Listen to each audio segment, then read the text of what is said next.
जय हिंद फ्रेंड्स, स्वागत है आप सभी का पहले वीडियो आईएएस एकेडमी के इस यूट्यूब प्लेटफॉर्म पर। उम्मीद करता हूं आप सभी अच्छे होंगे। दोस्तों, आज एक समसामयिक मुद्दे को लेकर के आपके समक्ष प्रेजेंट हूं और आज एक महत्वपूर्ण टॉपिक पर हम लोग डिस्कस करेंगे नाइजर को। जी हां, दुनिया में एक देश है जिसका नाम है नाइजर और वहां पर तख्ता पलट हुआ है। और क्यों तख्ता पलट हुआ है, क्या इसके बेसिक बैकग्राउंड है और नाइजर का एक अस्तित्व क्या है दुनिया स्तर पर, जो वेस्टर्न कंट्री हैं और जो रसिया है, इन दोनों के बीच में किस प्रकार से कॉन्फ्लिक्ट डेवलप होते हैं, इस वीडियो के माध्यम से हम लोग समझने का प्रयास करेंगे। यह टॉपिक आपके यूपीएससी से संबंधित है और खासकर यूपीएससी का जीएस पेपर 2 और इंटरनेशनल रिलेशन उससे संबंधित है। और लास्ट में भी हम लोग यह समझने का प्रयास करेंगे कि इस प्रकार के अगर कूप हो रहे हैं तो इसका इंपैक्ट भारत पर क्या पड़ सकता है, क्या भारत का इसमें कुछ इन्वॉल्वमेंट हो सकता है, क्या इस प्रकार के अगर कूप हो रहे हैं तो क्या इसका सकारात्मक या नकारात्मक या दुनिया स्तर पर भारत के बायलैटरल रिलेशन पर किस प्रकार के प्रभाव पड़ सकते हैं। इन सारी चीजों का हम लोग इस वीडियो में पड़ताल करने का प्रयास करेंगे, तो वीडियो में अंत तक बने रहिए। जितने भी कंसेप्ट हो सकते हैं इससे संबंधित मैं आप लोगों के समक्ष बताने का प्रयास करूंगा। सबसे पहले मैं आपको नाइजर के बारे में थोड़ा सा बता सकता हूं यहां पर, ताकि आप लोग इस चीज को इंटरलिंक कर सके कि नाइजर है कहां। देखिए, ये है आपका अफ्रीका कॉन्टिनेंट, यहां आप देखेंगे नॉर्थ अमेरिका, यहां आपका साउथ अमेरिका। और नॉर्थ अमेरिका और साउथ अमेरिका के, अगर साउथ अमेरिका की बात करें तो बगल में आपका पैसिफिक ओशन है। अगर आपके पास एटलस वगैरह होगा तो इसको आप देखेंगे तो आपके कंसेप्ट क्लियर हो जाएंगे। ये है आपका अटलांटिक ओशन और अटलांटिक ओशन से ये जो अफ्रीका कॉन्टिनेंट है वह सीमा साझा करती है। लगभग इसमें 45 प्लस कंट्री है इस कॉन्टिनेंट में। उसी में एक कंट्री है आपका नाइजर। नाइजर की अगर लोकेशन अगर आपको मैं शेयर करने का प्रयास करूं तो आप नॉर्थ साइड में जाएंगे तो देखेंगे लीबिया, थोड़ा सा और अगर इस डायरेक्शन में जाएंगे यानी अमेरिका वाले डायरेक्शन में तो आपका अल्जीरिया, फिर माली, नाइजीरिया और यहीं पर एक और कंट्री है आपका बुर्किना फासो। ये सारे कंट्री यहाँ के अगल बगल में है। और नीचे जब साउथ डायरेक्शन में जब आइएगा तो यहाँ पर है आपका नाइजीरिया और लगभग राइट डायरेक्शन में आप देखेंगे तो यहां पर है आपका चाद।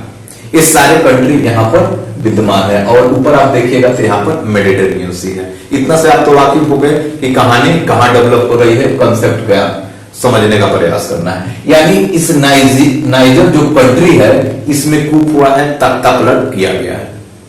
नाइजर की थोड़ा सा और चीजों को जानने का प्रयास करते हैं कि नाइजर की अभी कंडीशन क्या है। तो नाइजर में अगर लगभग एथनिक ग्रुप की अगर बात करें कि कौन से कम्युनिटी के लोग कितना परसेंट वहां पर स्टे कर रहे हैं, तो एक कम्युनिटी है हौसा जो मेजोरिटी में है और टोटल आबादी का लगभग 53.1% ये लोग हैं।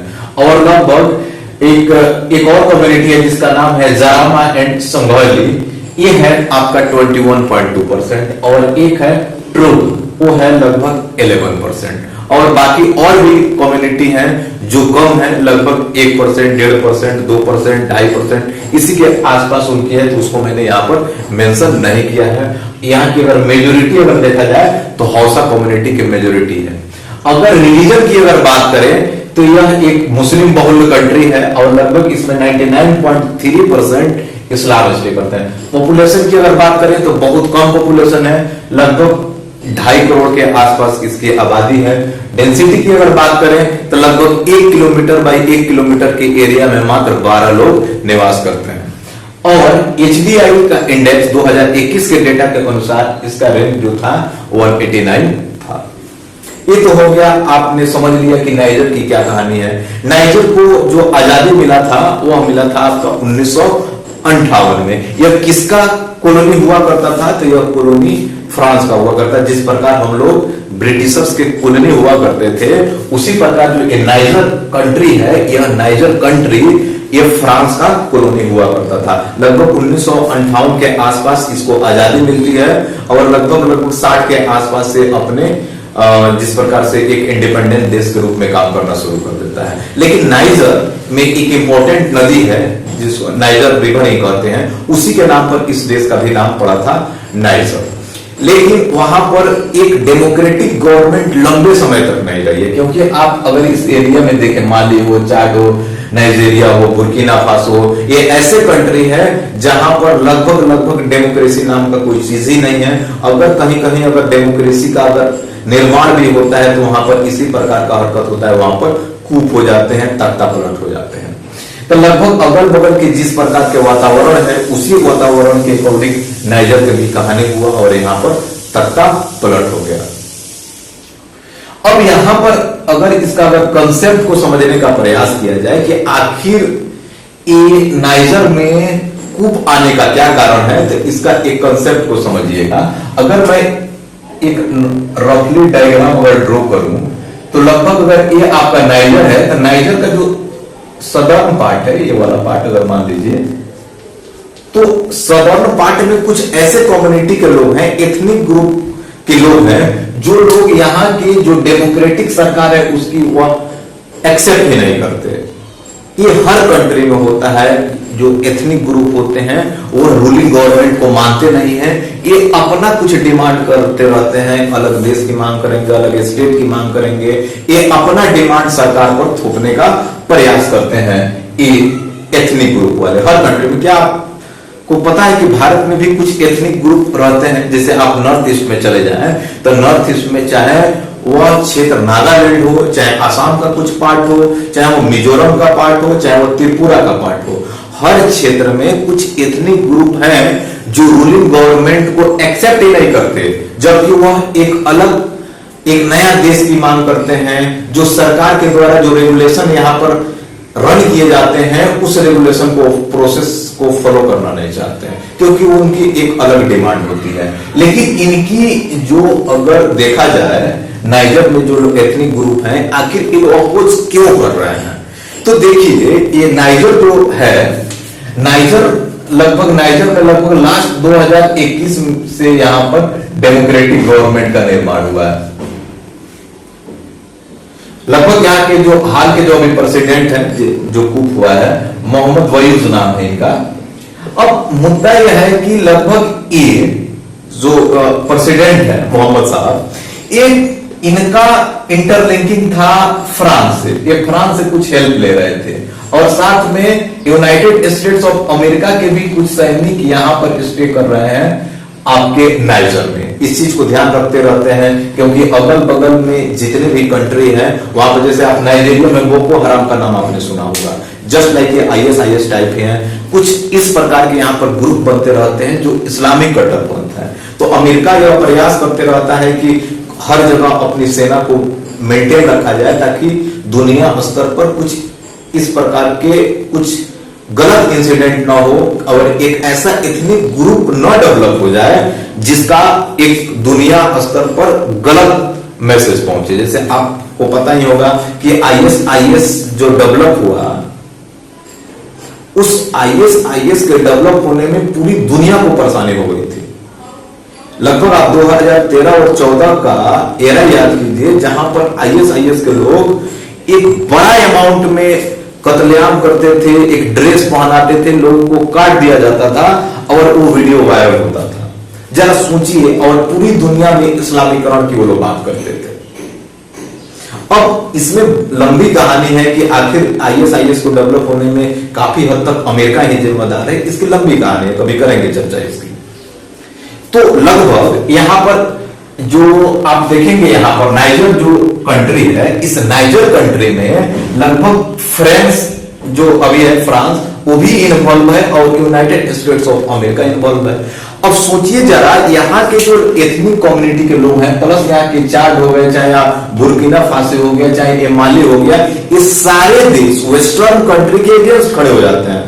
वो लोग ये चाहते हैं कि हमारा जो कंट्री है हमारे अनुसार चलना चाहिए। आप इतने लंबे समय तक हमारे ऊपर शासन किए और जाने के बाद भी जो अभी का एक नया कंसेप्ट है, जो मॉडर्न कोलोनिज्म जिसको कहा जाता है अभी के समय में, उस कोलोनिज्म के शिकार बने हुए हैं ये अफ्रीकन कंट्री।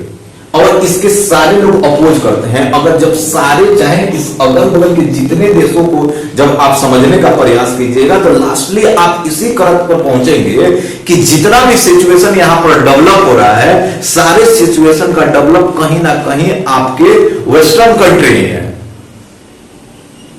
तो लगभग यहां पर सेम इंसिडेंट यहां हुआ, लेकिन यहां पर जो नाइजर के जो प्रेसिडेंट थे उन्होंने फ्रांस से इसलिए हेल्प ले रहे थे कि यहां के लोगों को शांत कराया जाए और एक डेमोक्रेटिक सिस्टम को बेहतर तरीका से लेकर के आगे जाया जाए।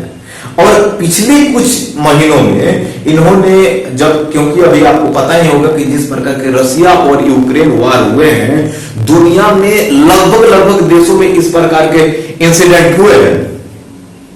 क्योंकि अगर दुनिया में कभी भी एक बड़ा वार होता है जिसमें बड़े बड़े देश इन्वॉल्व होते हैं, अगर उस देश से संबंधित जितनी भी देशों की डिपेंडेंसी है वहां पर इन्फ्लेशन बढ़ेगा। अब इन्फ्लेशन, अगर महंगाई बढ़ती है तो जनता जो होती है वो तो यही समझती है कि सरकार जो है, सरकार की वजह से महंगाई बढ़ रही है। लेकिन दुनिया स्तर पर क्या हो रहा है लोग इसको नहीं समझ पाते हैं। तो लगभग एक महंगाई की वजह से वहां की जो नाइजर के लोग हैं वो लोग मतलब परेशान थे।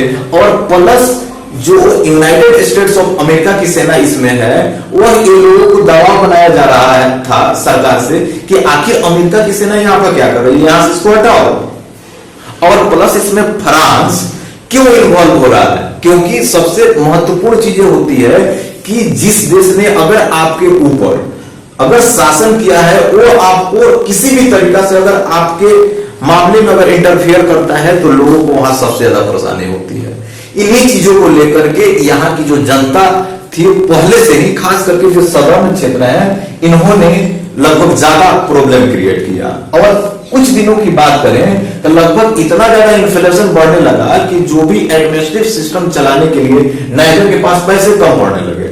इसके वजह से जहां पर जो राष्ट्रपति भवन होता है, प्रेसिडेंट हाउस जिसको बोलते हैं, उसको जो प्रोटेक्ट करने वाली जो एक आर्मी होती है, उस आर्मी को भी लगभग यहाँ के प्रेसिडेंट जो थे उन्होंने कहा कि अब इनको संख्या कम की जाए ताकि एक जो लोड है सैलरी का, पैसे का, पेमेंट करने का, ये लोड कम हो जाए गवर्नमेंट के ऊपर। और इसको लेकर के यहाँ की जो मिलिट्री थी, मिलिट्री ने विद्रोह कर दिया और मिलिट्री ने विद्रोह किया फाइनली। और विद्रोह करने के बाद लगभग यहां पर तख्ता पलट कर दिया गया। अब यहां पर थोड़ा सा मैं इस चीज को इन्वॉल्व करने का प्रयास करूंगा। मैं स्टार्टिंग में ही कहा कि मैं इसको आपको इसको बोलते हैं वेस्टर्न कंट्री, और ये है आपका रसिया। आखिर इन दोनों के बीच में क्या खिचड़ी पकड़ा जा रहा है, इसको थोड़ा सा समझने का प्रयास किया जाए। अब आपने कुछ दिन पहले रसिया में भी कूप की बात हुई थी, याद कीजिए। यानी एक वेगनार ग्रुप है, समझिएगा इस चीज को, वेगनार ग्रुप है यहाँ पे। अब वेगनार ग्रुप है तो वेगनार ग्रुप का काम यह है कि एक पार्ट टाइम ये सैनिक होते हैं, अगर आप इनको कुछ पैसे देंगे तो जस्ट ये आपके तरफ से क्या करेंगे, वार में शामिल हो जाएंगे, आपको हेल्प करेंगे। ये वेगनार ग्रुप यहाँ की जो मिलिट्री थी नाइजर की, कूप करने से एक दिन पहले इन्होंने वेगनार ग्रुप को आमंत्रित किया कि यहां पर आकर के तख्ता पलट करना है। अब जरा सोचिए, उसके बाद वेगनार ग्रुप ने नाइजर में आकर के तख्ता पलट करने में हेल्प किया। अब जरा सोचिए कि अगर यहां पर तख्ता पलट होता है तो किन देशों को परेशानी होगी। आपका जवाब सरल होना चाहिए, यूनाइटेड स्टेट्स ऑफ अमेरिका और फ्रांस को, क्योंकि इनका इन्वॉल्वमेंट इस क्षेत्र में ज्यादा था। और जैसे ही वेगनार ग्रुप यहां इन्वॉल्व हुआ नाइजर में, उसी समय ये रसिया तुरंत आ गया, मतलब लोगों के पास, मतलब मेंटेन कर लिया, रुको भाई, तुम लोग क्या चाहते हो, तो हम इस सरकार को नहीं पसंद करना चाह रहे हैं, हम दूसरी सरकार बनाना चाहते हैं। अब यहाँ पर रसिया इन्वॉल्व हुआ, बोलो कि ठीक है तुम अपने हिसाब से सरकार बना लो। अब देखिए, अब जैसे ये ओल्ड वाले प्रेसिडेंट थे जिनका इन्वॉल्वमेंट अमेरिका और फ्रांस के साथ था, अब यहां पर अगर दूसरी गवर्नमेंट बनती है या हो सकता है कि मिलिट्री शासन नहीं चलता है, इनका इन्वॉल्वमेंट रसिया के साथ हो जाएगा। तो जरा सोचिए कि क्या ये जो अफ्रीकन कंट्री है, क्या ये मतलब एक खेल का मैदान बन रहा है क्या? जब अब यहाँ पर पहले जो बोनस का पार्ट था वह बोनस का पार्ट अमेरिका और फ्रांस उठा रहे थे, और अभी आप देखेंगे कि अब रसिया उठाएगा। इसमें इन्वॉल्व कौन हो रहा है? तो इन्वॉल्व होने की बात करें और लॉस किसको हो रहा है? जवाब सरल है और यही है कि आप अफ्रीकन लोगों का यूज किया जा रहा है। कहने का मतलब है कि अभी के समय में अभी अफ्रीका डेवलप न होने का एक बड़ा कारण यह भी है, क्योंकि आज भी एक कोलोनिज्म तो खत्म हो गया है, लेकिन वेस्टर्न कंट्री का इसमें इनडायरेक्ट इन्वॉल्व होना और यहां के कंट्री का डेवलप ना होना, ये बहुत बड़ी एक प्रकार की डिलेमा है, एक प्रकार की समस्या है, और इससे खास करके ये अफ्रीकन कंट्री निकल नहीं पा रहे हैं। इसलिए तो इनको गरीबों का देश कहा जा रहा है। खास करके आप देखेंगे कि जितने प्रकार के अगर टेस्ट होने होते हैं किसी प्रकार के मतलब बीमारी को लेकर के कोई चेक होता है, तो ये अफ्रीकन कंट्री के देशों पर ही किए जाते हैं। क्यों किए जाते हैं जरा सोचिए। ये काफी इंपॉर्टेंट चीज है दुनिया के इस ऑर्डर को समझने के लिए। उम्मीद करते हैं कि किस प्रकार से अमेरिका फ्रांस के बीच में रसिया का इन्वॉल्वमेंट हो रहा है। ठीक उसी प्रकार यहां रसिया ने यहां पर बाजी मारा नाइजर में, ठीक उसी प्रकार जहां अगर यूक्रेन और रसिया के बीच में वार हो रहा है तो जो बिडेन ने स्पष्ट तौर पर कहा है, ध्यान रखिएगा, कि यूक्रेन को वह अंत समय तक मतलब विपवन देते रहेंगे रसिया को हराने के लिए। सोचिए कितनी बड़ी बात है कि एक चल क्या रहा है इस क्षेत्र में। जिसको जहां चांस मिल रहा है, जिस उद्देश्य को लेकर के मतलब अपना एक उद्देश्य बना के रखे हैं, उस उद्देश्य को पाने के लिए कोई भी देश किसी भी हद तक जाने को तैयार है। उम्मीद करते हैं कि ये सारे कंसेप्ट आपको क्लियर हो गए होंगे। अब यहां पर बात करते हैं कि क्या इस प्रकार के अगर कूप हो रहे हैं तो इस प्रकार के कूप होने पर भारत के रिश्तों पर क्या असर हो सकता है? क्या इससे किसी देश के बीच में बायलैटरल रिलेशन पर कोई असर पड़ सकता है? अब देखिए, सोचने का अपना तरीका हो सकता है, और खासकर इसी टाइप का जो पेचीदा मामला होता है यूपीएससी वहां से क्वेश्चन बनाता है। जैसे बुर्किना फासो और जैसे अब नाइजर चर्चा में है, तो इसके अगल बगल के जितने देश हैं, इंपोर्टेंट रिवर है, इंपोर्टेंट प्लेटू है, इंपोर्टेंट कैपिटल है, वहां को आपको याद कर लेना चाहिए। खासकर पीटी वगैरह में यहां से पूछता है। अब मैं आपके ऊपर छोड़ता हूं कि जितने कंट्री हैं इसका आप नाम कैपिटल के साथ याद कर लेंगे। इंपोर्टेंट रिवर, इंपोर्टेंट प्लेटू, नाइजर के अगल बगल वाले देश कौन से हैं, बुर्किना फासो को लेकर के पिछली बार क्वेश्चन भी पूछा जा चुका है यूपीएससी में, पीटी में। तो इस प्रकार के क्वेश्चन पूछने लाजमी है। और यहां पर भारत का इंटरेस्ट देखा जाए तो आप देखिएगा, भारत हमेशा इस अफ्रीकन कंट्री में एक सकारात्मक भावना रखता है, यहां पर डेवलपमेंट करने का प्रयास करता है। जबकि आप चाइना को देखेंगे कि इसमें यह इसको यूज करना जानता है, जैसे उसको डेट ट्रैप में फंसाने का प्रयास करता है। लेकिन जो इंडिया है इसमें हमेशा पॉजिटिव वे में इसमें काम करता है। और खासकर अमेरिका और फ्रांस दोनों के रिश्ते भारत से अभी अच्छे चल रहे हैं, और अमेरिका और फ्रांस एक साथ है इस नाइजर वाले मुद्दे पर, और यहां पर रसिया जो है यह अलग छट रहा है। तो क्या भारत और रसिया के रिश्ते में किसी प्रकार का कोई समस्या उत्पन्न हो सकता है? अब ये थोड़ा सा एक डिफाइन करेगा यहां का जियोपॉलिटिक्स, किस प्रकार के जियोपॉलिटिक्स है, इसको थोड़ा सा विचार कीजिएगा, इसको समझने का प्रयास कीजिएगा। मैं ऐसा उम्मीद करता हूं कि आप लोग अगर इस पर विचार करेंगे तो आपके कॉन्सेप्ट ऑटोमेटिकली क्लियर हो जाएंगे।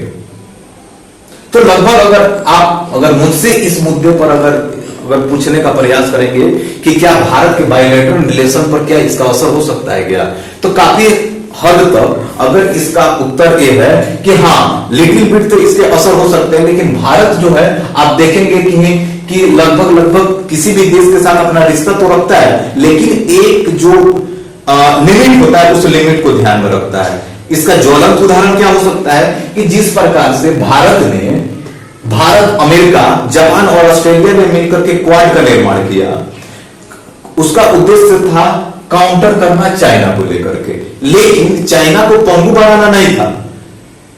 और इस क्वाड का उद्देश्य भारत का यह नहीं था कि हम इसको एक सैनिक एलाई बनाएं। तो लास्ट के अगर कुछ 1-2 महीने पहले का अगर आप न्यूज पेपर को अगर डेली बेसिस पर पढ़ते हैं तो आपको पता होगा कि न्यू क्वाड की बात चल रही है, और उस न्यू क्वाड में भारत की जगह लगभग एक फिलीपींस जैसा देश, यहां पर आप देखेंगे कि फिलीपींस है। फिलीपींस जैसा देश यहाँ पर इन्वॉल्व होने का प्रयास कर रहा है। और जो न्यू क्वाड जो बन रहा है वह न्यू क्वाड ये है कि लगभग लगभग एक प्रकार का सैनिक एलाई हो सकता है। भारत को कितने मर्तबा आपको पता होगा कि नाटो का मेंबर बनने का ऑफर मिला, भारत ने ऐसा क्यों नहीं किया? तो भारत अपना दायरा जानता है कि हमको कौन से देश के साथ किस स्तर तक अपने बायलैटरल रिलेशन को मेंटेन करके रखना है। उसको पता है कि अमेरिका के साथ हमारे रिश्ते कैसे करने हैं, उसको पता है कि फ्रांस के साथ हमारे रिश्ते कैसे करने हैं और चाइना के साथ रिश्ते हमको कैसे रखने हैं। तो लगभग इसका ज्वलंत उदाहरण जैसे मैंने आपको बताया क्वाड को लेकर के, तो आप इससे इंटरलिंक करके समझ सकते हैं और बहुत सारे उदाहरण हो सकते हैं जो आप खुद से इसको जोड़ सकते हैं। थोड़ा सा इस मैप को मैंने ड्रॉ किया है, तो थोड़ा सा इसमें कुछ चीजों को बता देता हूं ताकि आपको याद हो जाए। जैसे आप यहां पर देखेंगे कि स्टेट ऑफ गिब्राल्टर, जैसे जिब्राल्टर यहां मोरक्को है और स्पेन है। मोरक्को और स्पेन को यहां से क्या करता है, सेपरेट करता है। यहां पर आपका अटलांटिक ओशन है, यहां पर मेडिटेरियन ओशन है। यहां पर जब आप आएंगे तो स्विच कैनाल है और स्विच कैनाल के नीचे है आपका रेड सी, और रेड सी के नीचे जब आप आएंगे तो देखेंगे स्ट्रेट ऑफ बाब अल मंदेब की खाड़ी यहां पर है। तो लगभग इस चीज को आपको याद करना है। इस सारे मैप को आप लोग ध्यान रखिएगा, इस प्रकार के क्वेश्चन बनने के चांस अधिक होते हैं। तो उम्मीद करते हैं कि ये जो नाइजर में जो कूप हुआ है, तख्ता पलट हुआ है, इसके क्या क्या एक्सपेक्ट हो सकते हैं, दुनिया स्तर पर क्या इसके असर हो सकते हैं, और अभी के समय में अगर भारत के साथ अगर इसको कंपेयर करके देखा जाए तो भारत पर इसके क्या असर हो सकते हैं, आप इस मुद्दे को अच्छे से समझ गए होंगे।